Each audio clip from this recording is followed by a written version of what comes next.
Welcome to APREA Show, Investing in Asian Real Assets.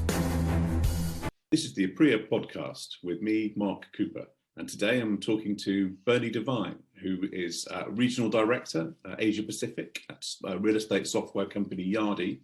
And I think one of the region's most well-known experts on all things digital and real estate. And so we're going to be talking to him about that and also about his career path. Hi, Bernie. Hi, g'day. How you doing? Very well. We're going to start, I think, with you and your career. I had a look with you to your LinkedIn page, which is my normal kind of stalking start to have a quick look at people. And there's an awful lot. But take us kind of briefly through the journey from where you started off to your current role, and in particular how you got into real estate tech. Yeah, thanks. No, it's actually I often have people ask me this question to sort of explain why do you do what you do? How did you get here? And yeah, it was an interesting journey, I think. A couple of key points. One is so I'm actually trained in accounting and economics. So that was sort of always the business basis of everything. And as I often will say to people, what that taught me was that business is about putting checks in the bank, right? And everything else revolves. It leads to that. So that's sort of one fundamental. And secondly is I guess I was fortunate that my very first accounting job was actually working in a company that didn't have anything computerized. So I actually sat there with a journal book and a ledger and manually posted journals and actually learnt the realities of accounting, double entry, the manual way. And thirdly was, I guess my first introduction in work to technology was that I oversaw sort of a whole range of technology over my career. And the very first thing was I had a lady who worked for me very early on who was our telex operator. And I've managed the transition from telex to fax, from fax to email, and now from email to instant messaging. So it's really been quite interesting seeing how industry has adopted that as a primary technology across a whole range of areas.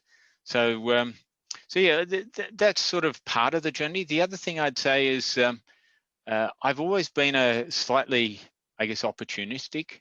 I think as I got older, more deliberate, but initially quite opportunistic. And what that meant was I got into a range of things and I found myself one day running a retail chain where I had 50 landlords and I had 50 leases.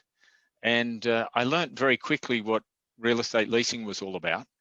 And I guess I sort of at that point fell in love with the whole real estate industry and all that sort of stuff. So been there ever since, and it's been a fun journey.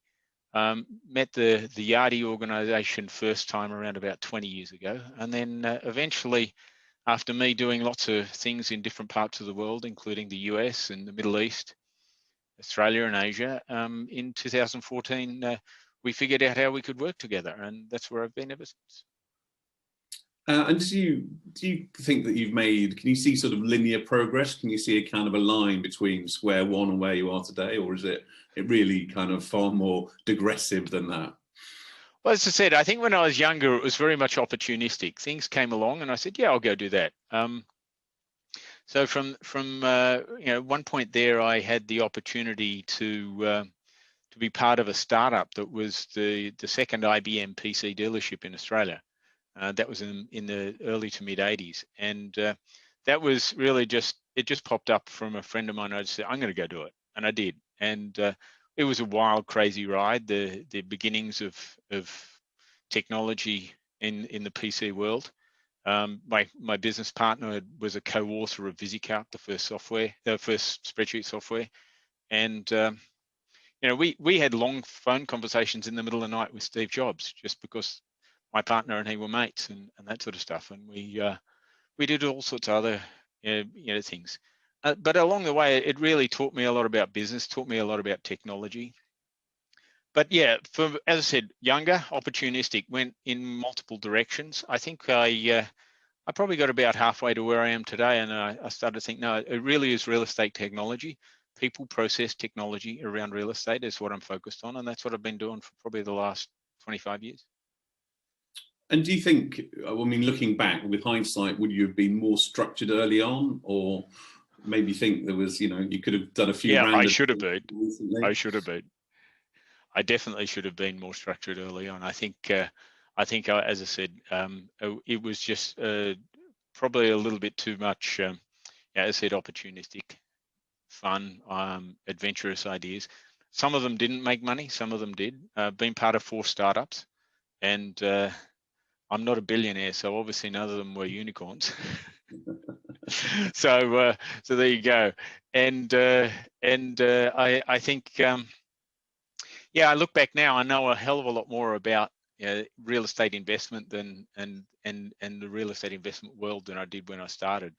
And I'd certainly recommend it as a segment of the industry where people should focus on. It's a lot of fun. There's a lot to learn, and it's much more complex than it appears at first sight. Are there any particular things that you've done? I mean, your international experience are one thing that you would say always recommend to anybody you were mentoring or younger people in your organization. Yeah, absolutely. I think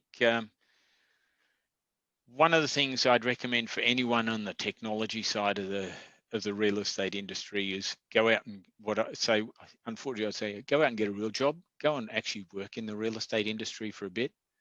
And understand what that's really like, and then come back to the technology industry, because you'll be one of a very small group of people.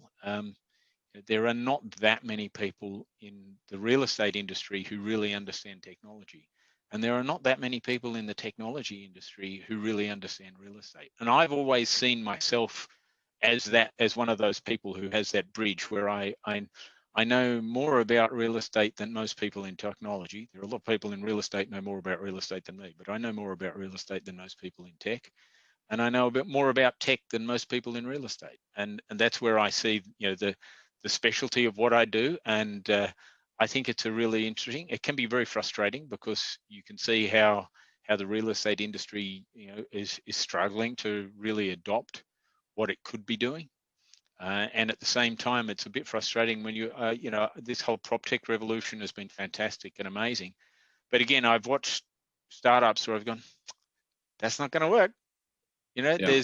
There's because they haven't understood the value proposition. They haven't understood who their customer is, what the problem is they're really solving, and who's that valuable to.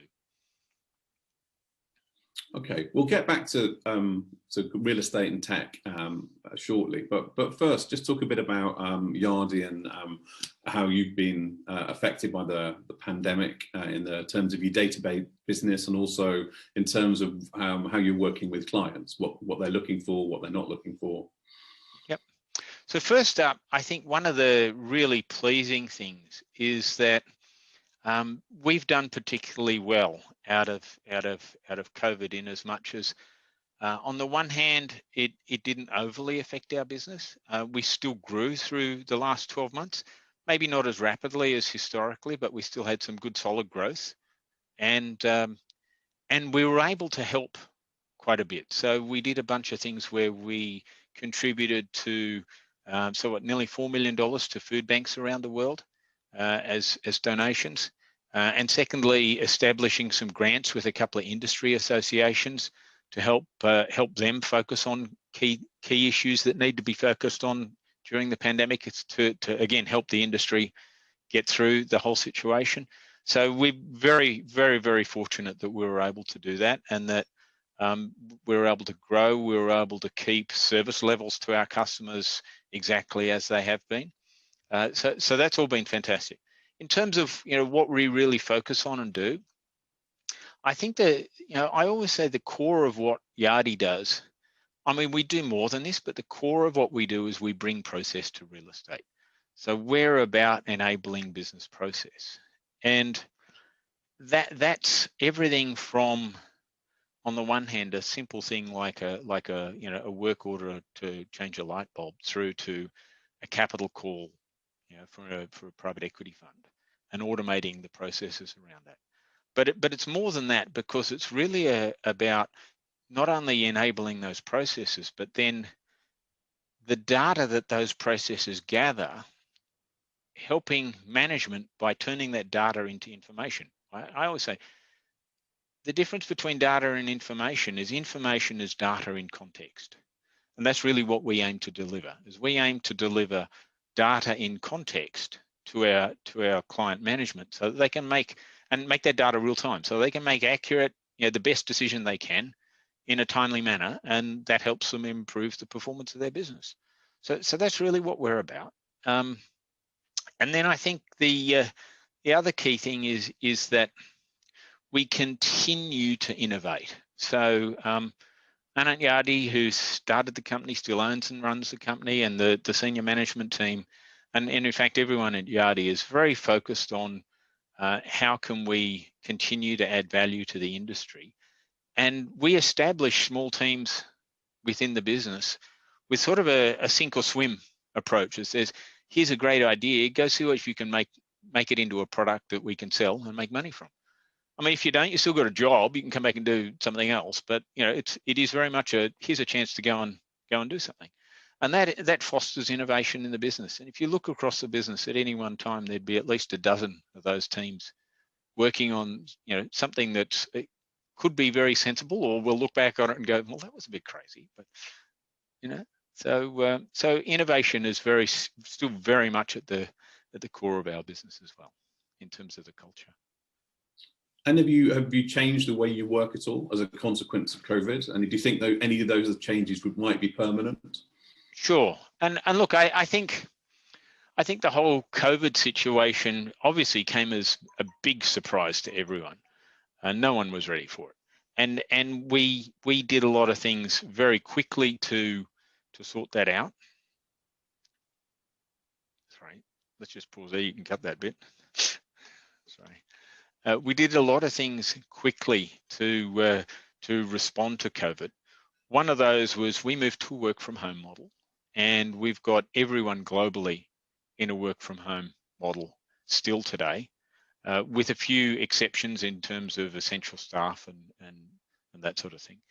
But then secondly, we were fortunate that when COVID hit, we were about to release a product. We'd already started some work on it that was focused on bringing a lot of sort of the collections part of our accounts receivable module into a new user interface. And we literally added some additional functionality to it very quickly and brought it out. So we brought out a new module that was very much, and is still today, very much focused on deferrals, abatements, and rent collections and tenant health and tenant risk. So a lot of clients needed that, obviously, because they had tenants who were struggling. So we had the ability to deploy that very quickly and make a big difference for a lot of our clients. And similarly, we did a number of other things. We were able to very quickly ramp up the implementation for all of our clients of a number of tools that help with automation of process and getting rid of paper, so around payables in particular, and sort of vendor management, and really automating a lot of stuff in that space very quickly to help clients get rid of paper and get rid of the need to be in an office so that everyone could do things remotely. And we also worked very hard to make sure that we were, another thing we did was very much around making sure that we were monitoring our service levels and that we weren't having a drop off in service levels just because all of our staff were working from home. And then where we saw any issues, we dealt with them swiftly. And as a result, as I said, we've been able to maintain service levels right throughout and keep everything ticking along. So it's been a lot of hard work, but at the same time, I think pleasing that we've been able to do that, and that we've been able to deliver to some clients, to all our clients, some tools that have really been able to help them improve how they respond to the situation. And just from a personal point of view, would you be eventually dragged kicking and screaming back into the office, or will you be there hammering on the door, camped outside before they reopen? So I think I've been working from home in various formats since the early 90s. I do have an office in Central in Hong Kong, but I live out in the countryside, so it's always been a case of me a little bit kicking and screaming getting into the office. But there's no question, the ability to get in and see clients and interact. I mean, I was fortunate right now today, the government relaxed rules a little, and I was able to go and have lunch with a couple of people. So that was exciting. I haven't done that for ages. It's really quite weird. It feels very strange going out and sitting at a restaurant with some people and chatting about business and all those sorts of things. So yeah, there's been a range of things like that I guess definitely looking forward to. We over the last 12 months, I think there was just one physical event that I've been able to actually go to in Hong Kong, and again, I think that was November or so, and that felt strange, very strange, in a room with a bunch of people handing out business cards and doing all these things. It's like very strange, but yeah, it makes you realize that you do miss some of that. So I think I'm a bit of both. I'll be back in the office and back to seeing people when I can, but by the same token, very much enjoying the fact that I can work from home. The last thing on Yardi, I noticed, and you mentioned the food bank grant that you've done. And I noticed from the website that there's a lot of community initiatives. Can you just tell me about how that became part of the company ethos and how you're involved at all? Sure. It's interesting. So it's always been a family-owned business from day one. So you're talking about a $1.2 billion business that's family-owned, and the core culture is and sort of motto of the company is look after our customers, look after our staff, and look after the communities that we live in. And that's what we do. And I think as an organisation, and for Anant Yardi himself personally, very much a philanthropist, and we've done a lot of things around the world to improve communities. Always been part of what Anant has wanted to do. So we have a large office in Pune in India, and we've done a lot of work in the community there to improve infrastructure in that community, certainly in the slums in that part of Pune. So that's been something that's gone on for a long time. We've always had a charitable arm to the business, and every office gets a budget every year to contribute to local charities, and all staff get involved in a process where we agree locally, which charities we want to support. So everyone in the organisation gets involved in that to an extent, and it's fantastic to see the benefits that you can bring to the community and the difference that you can make. Excellent. Okay, let's move on to technology. Sure. Started talking about kind of the challenge for real estate, and I'd asked as a draft question, where the industry stands between being basically Bill Gates or having trouble with the technical operation of Gates. So where's real estate, and where's it doing well, and where's it coming up short? Yeah, that's a very good question. And it goes to I guess a couple of key points, and that is having been involved in sort of the intersection of technology and real estate for a very long time. I've seen the adoption of tech move ever so slowly.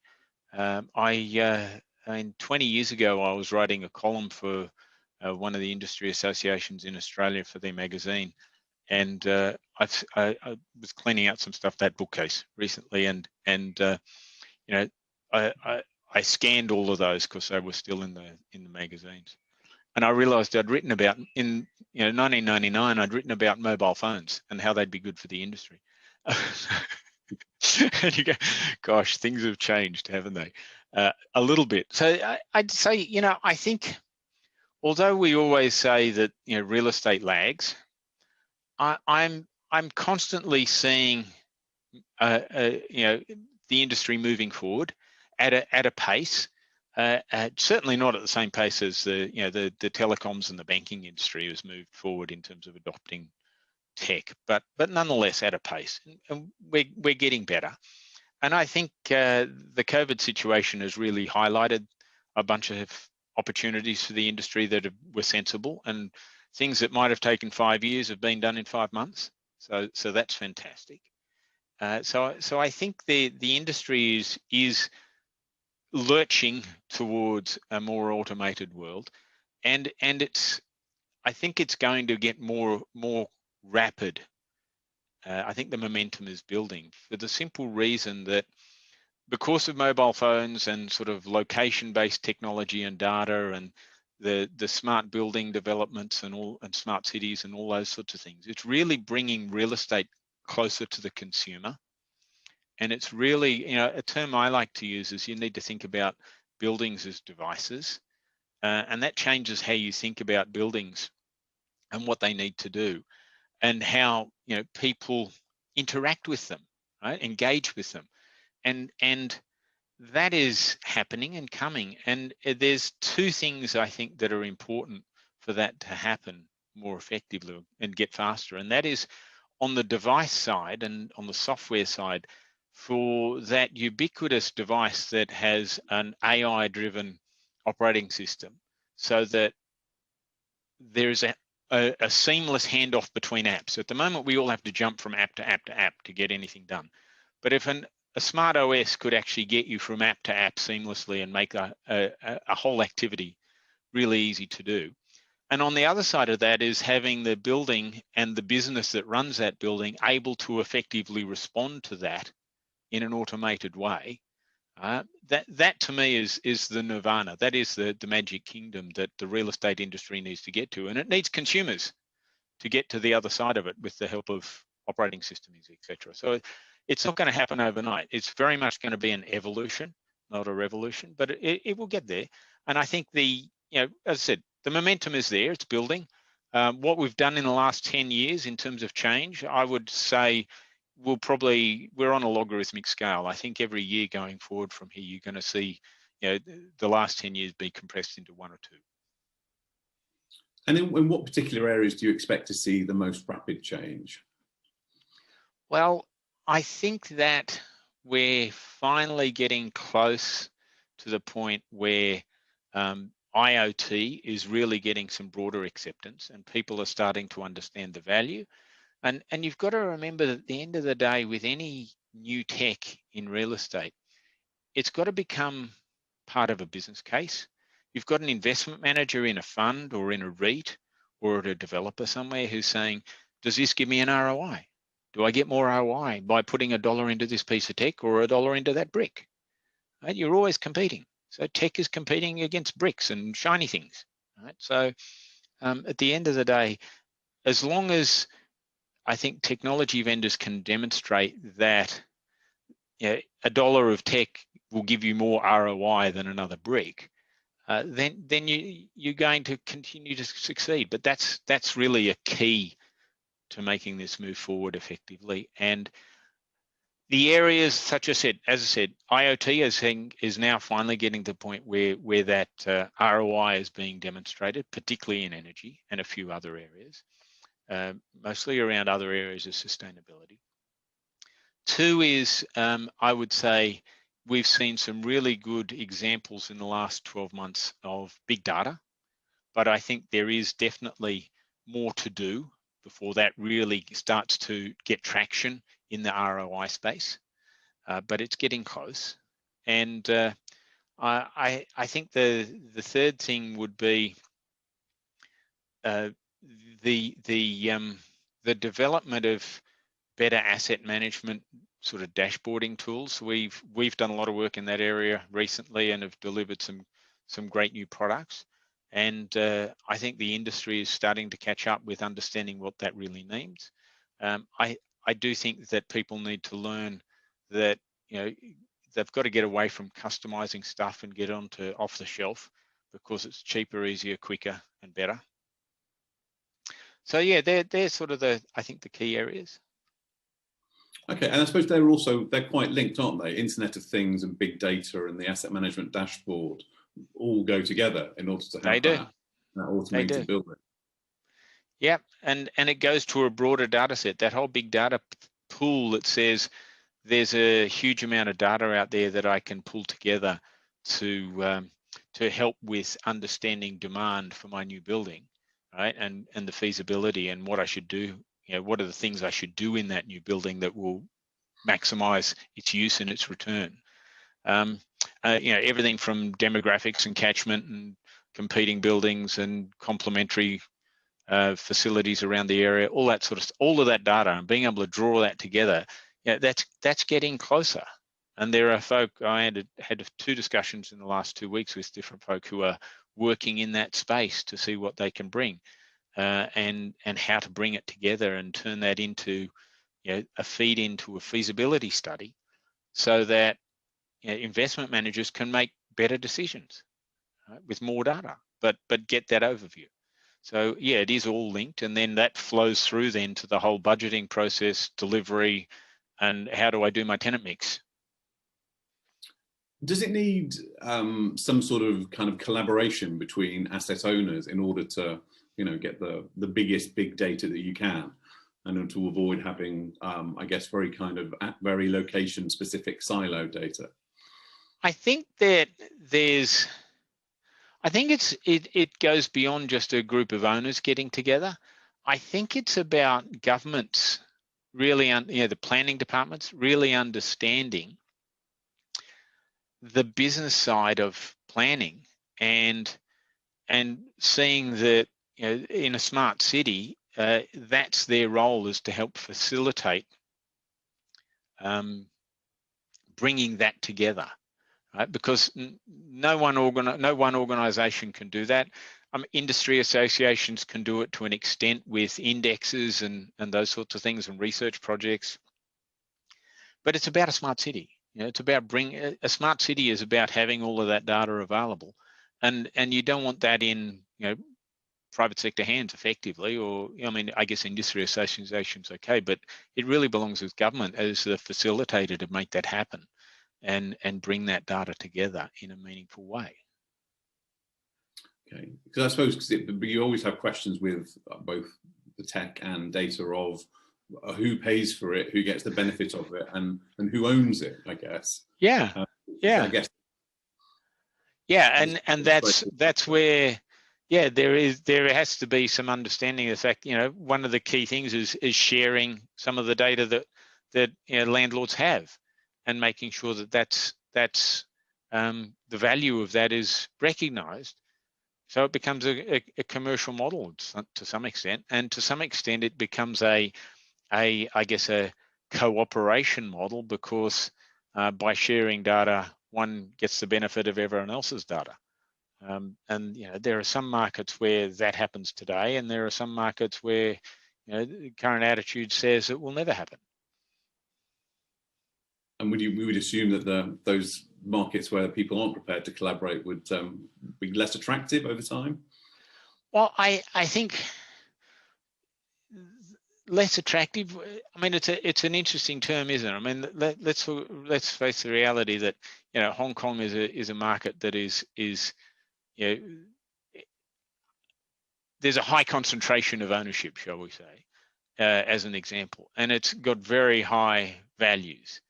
And there are other factors beyond sharing of data or not sharing of data that really drive that, and the fact that corporates and individuals are prepared to pay those exorbitant prices to be in that city. Look at me, I'm here. Yeah. But I'm allowed to work from home, so I could be in Vietnam much cheaper. Yes, I guess and I suppose that's something that might happen as well. Well, I think we're definitely seeing that. There's been a lot of research more recently around people exiting cities. San Francisco, Sydney, Melbourne, other cities around the world where there's been, because of COVID, some exodus, and because of high prices and a recognition of the fact that people could work from home, there's been an exodus, no question. And surrounding areas have certainly benefited in terms of increased real estate values as a result. So I think there is some rebalancing happening in that space, and it will flow through not just in resi, but also in commercial, as suburban offices in a hub and spoke model become more valuable. Yeah. Although speaking as somebody who's been in the suburbs for a few months now, I'm personally dying to get back to the city. Yeah, So, yeah.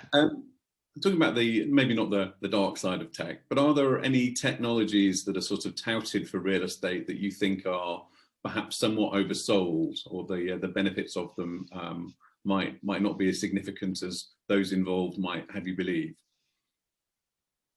Yeah, actually, that's a very good question, because we saw this week Bitcoin broke past $50,000.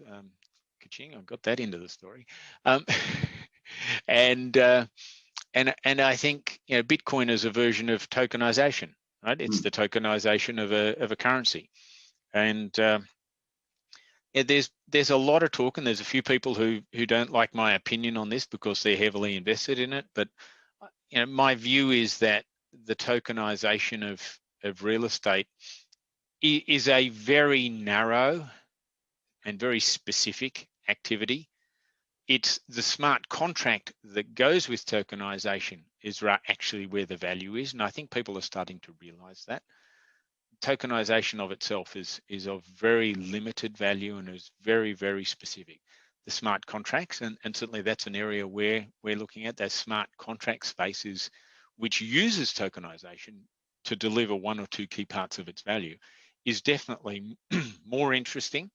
And I think as the tokenization and the crowdfunding and those sorts of models mature, and as exchanges for real tokenization matures and becomes understood by most investors, there is a place for it. But I think there's definitely been more hype than value in so far. Okay. And could you just explain briefly smart contracts and how they might work in real estate? So yeah, there's a couple of things with smart contracts. So a smart contract, in essence, is a piece of software code that self-executes when certain conditions are met.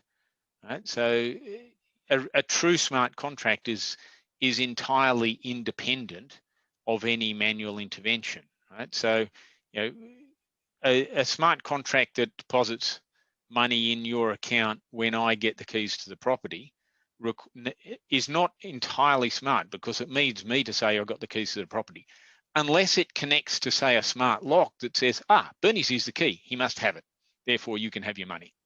Yeah. Right? Then it's all digital, right? It can't be broken, right? As long as there's some manual intervention, there's always a way for someone to play a game with it. So that's a very simple example of a smart contract that says, when Bernie gets what he's owed under the contract, or does whatever he says he's going to do, you get your money, right? So it automates that entire process, and using blockchain to make sure that it can't be corrupted. So that's sort of the essence of it. And there are key areas. There are rental contracts to some extent certainly can work on that model. There's a point where purchase and sale contracts can certainly work around that.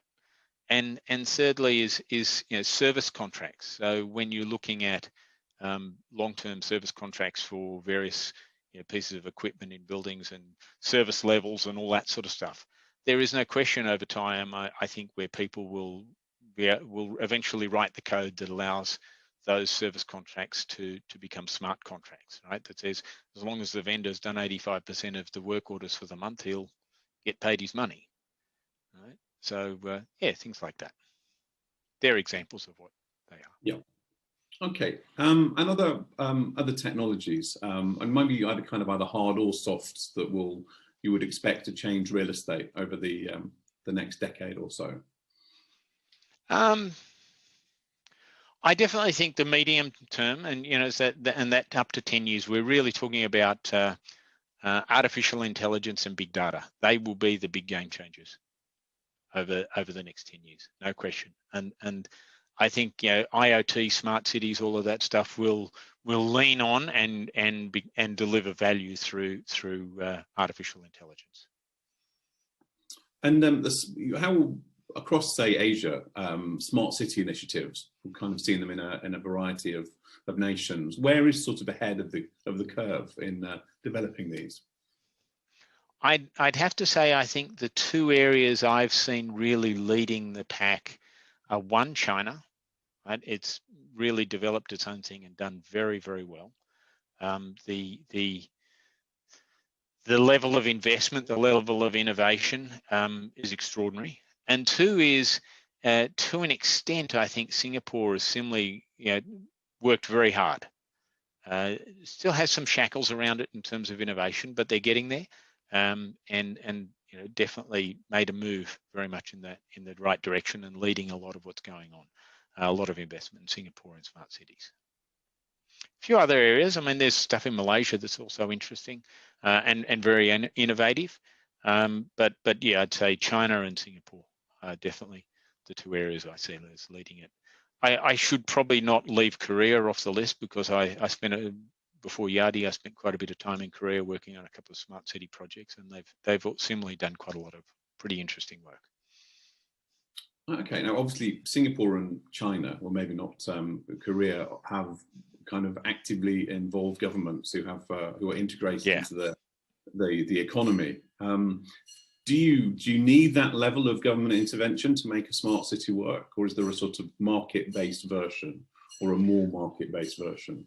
Oh, look, I think globally we've seen some examples of market-based versions, and they're limited by the scale and capacity of the organizations behind them. They can only raise so much money and have to be focused on an ROI at some point. Whereas something that's driven by local government very much has a different approach to what is the long term in terms of value. Yeah. So I think that's where the long term, that's where the growth is. Okay, and just to kind of round off, are there any technologies out there that might intersect with real estate that we haven't heard of, or the average real estate audience is very unlikely to have heard of, that may have at some point in the future? That's a really good question, and I'd have to say I'm the person who hears about lots of things and hears about them early. So then to say, well, what are the things that everyone else hasn't heard of that I've heard of? It's probably a little bit of a difficult filter for me to apply, to be honest. Yeah, that's interesting. I mean, I could look at some people in the industry and say I'm pretty sure they have no clue about 90% of the things that are going on. But at the same token, I can say there's certainly a larger group of people who are becoming far more tuned into tech. I don't think there are any hidden gems these days. I think it's I think everyone's sort of starting to really understand where value is and how value can be delivered, and I think that's the key to success for startups. Is get into the sectors of the industry where there's value to be made or created. And any interesting startups that you've come across in recent months or years who are involved in something similar? Yeah, I mean, on the one hand, I'd say too numerous to mention.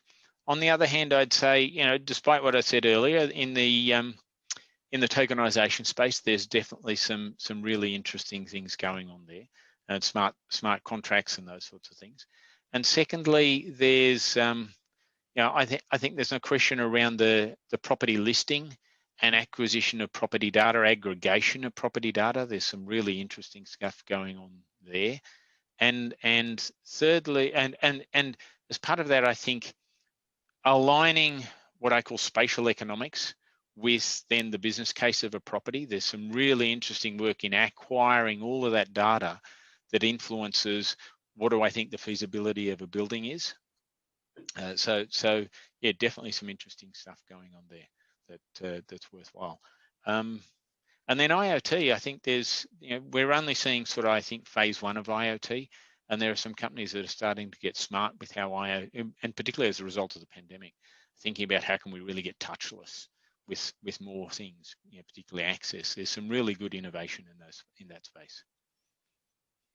And are you seeing much innovation in the hard asset side of it? So almost the construction side of real estate that will make it, especially with regard to sustainability? Yeah, I think so.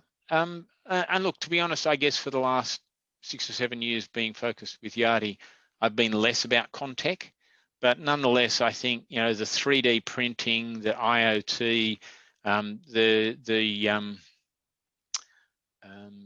modularization and a whole bunch of stuff around prefabrication, or, you know, building off site, so bringing stuff on site that's already mostly built. There's a huge amount of innovation there. I'm convinced that basically, you know, turning construction into a factory that delivers stuff that's basically ready to be put up on site is really one of the key things, because the wastage on you know, the traditional side is terrible, and pollution on the traditional side is terrible. So I think there's a lot of savings to be made in that space, and a lot of companies very much focus on it. And there's also some really good innovation around this, then the all project management, scheduling, and coordination of all of that. That's pretty interesting. Cool. Okay, fantastic. Thank you very much indeed for your time. Good to speak to you, and hopefully in person at some point soon. Yeah, and thank you, Mark. No, that's really been a pleasure, and to sort of share some ideas and some thoughts and some experience.